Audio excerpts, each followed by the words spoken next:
Hello mga ka-beginners farm! Sa video na ito is magtatanim po tayo ng garlic. Paano nga ba magtanim ng garlic? Simple lang naman po ang pagtatanim. Ibaon lang po natin siya sa lupa. And ganyan lang po. Ganyan lang po kadaling magtanim ng ating bawang. And after po nating maibaon lahat ng ating mga garlic is huwag po nating kalimutang diligan para po mas mabilis at mas madaling tubuan ng dahon ang ating garlic seeds.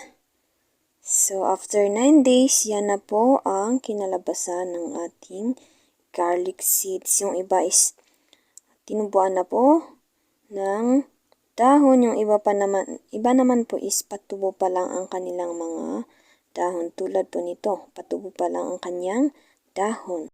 So, ganyan lang po kadaling magtanim ng garlic. Sana po may natutunan kayo sa ating video.